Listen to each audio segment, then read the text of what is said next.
మధు టీవీకి స్వాగతం. ఎలాంటి నెగిటివ్ కావాలని స్ప్రెడ్ చేస్తారు. ఎన్టీఆర్ అన్నట్టు కొత్త పడిన వాళ్ళు స్ప్రెడ్ చేస్తారు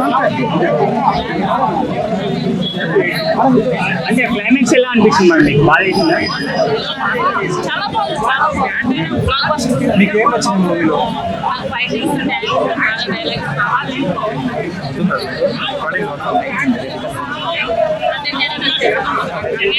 కొంచెం క్యారెక్టర్ అనిపించింది. మొత్తం ఎక్కువ చాలా బాగుంది. మనం బ్యాట్ చేస్తుంది ఇష్టం లేదు కావాలని చెప్తారేమో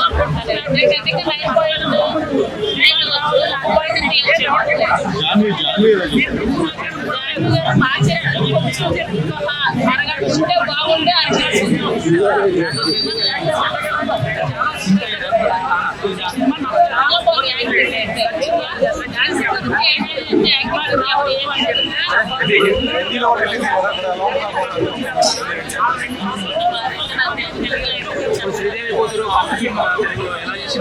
బాగుంది. చాలా బాగా పల్లెటూరు అమ్మాయిలాగా అనిపిస్తుంది.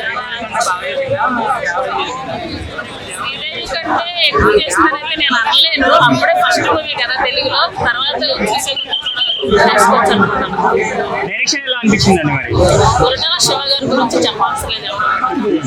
ఆయన మూవీకి 100% ఫస్ట్ కూర్చోగానే నిజంగా గూస్ బంప్స్ వచ్చింది. ఎక్కడ కూడా ఇంటికి ఏముందన్న ముందుకు వెళ్తుంది తప్ప ఎక్కడ కూడా దిగలేదు. ఫస్ట్ నుంచి లాస్ట్ వరకు కూడా చాలా బాగుంది. బ్రో ఎలా అనిపించింది సినిమా? మళ్ళీ చూస్తావా?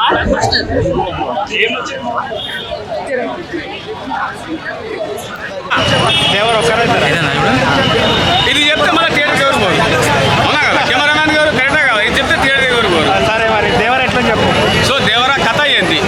అమాయకమైన ప్రజలను సాంఘిక విద్రోహ శక్తులకు వాడుకోవడారా? ప్రతి సినిమాలు అదే చూస్తున్నా కదా కొరటాల శివాల.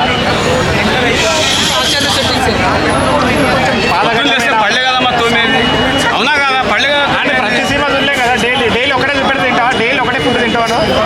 అందుకేనా ఎన్టీఆర్ని పెట్టి అరికిచ్చేసిన సినిమాలో ఎర్ర సముద్రం బ్లూ ఉన్నది ఎర్రగా అయిపోయింది. అది అర్థం చేసుకోవట్లా.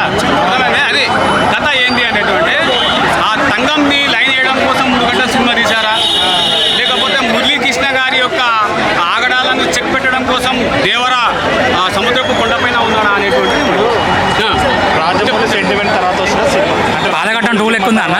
పాదఘట్టం 2నా? ఇది పాదఘట్టం ఆచార్య కాదన్న. ఆచార్యలో మన ఆయన ఉన్నారు కదా, రామ్ చరణ్ చిరంజీవి ఉన్నారు, అందులో లేరు కదా. ఈ సినిమా వేరు, ఆ సినిమా వేరు. కెమెరా ఈజ్ ఎ కాపీ అమ్మ. సో సినిమాకి ప్లస్ పాయింట్ ఏంటి అని అంటే మన ఎన్టీఆర్ గారి యాక్షన్, సైఫ్ అలీ ఖాన్, ముఖ్యంగా సైఫ్ అలీ ఖాన్ యాక్షన్.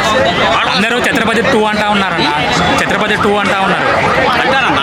ఛత్రపతి 3 కూడా అంటారు, ఛత్రపతి 4 కూడా అంటారు. దేవర పార్ట్ 2 కోసం వెయిట్ చేసేంత ఉంది, ఎక్స్పెక్టేషన్స్ ఉన్నాయి. ఖచ్చితంగా ఉంది. అర్థమైందా? అడ్డగాడులకు మాత్రమే సినిమా అర్థమవుతుంది. టు బి ఫ్రాంక్ చెప్తున్నా, అడ్డగాడులకు మాత్రమే సినిమా అర్థమైంది. వేరే దగ్గరికి అర్థం కాదు. నాకు ఇది కాదు. అండ్ ఇందులో విషయం ఏంటంటే జాన్వీ కపూర్ సాంగ్ ఎందుకు వచ్చిందో, ఎందుకు దూరిందో నాకు అర్థం కాదు. ఆమె ఎందుకు దూరిందో నాకు అర్థం కాలే. ఆ సాంగ్లో ఆ సాంగ్ చూసి తెలీదు, గుర్తులేదు, మర్చిపోయా. సినిమా మొత్తం తెలీదు, గుర్తులేదు, మర్చిపోయా. అట్లా అయిపోయింది ఆ సాంగ్. ఆమె ఎందుకు పెట్టిందో నాకు అర్థం కాదు. అది ఆ ఒకటే డైలాగ్ ఇచ్చారు ఆమెకి, పొంగింది ఉప్పొంగింది పొంగి పొర్లిపోయింది. అది అట్టే పోయి సరిపోయింది. ఆయన సముద్రంలో కలిసిపోయింటే బాగుండేది.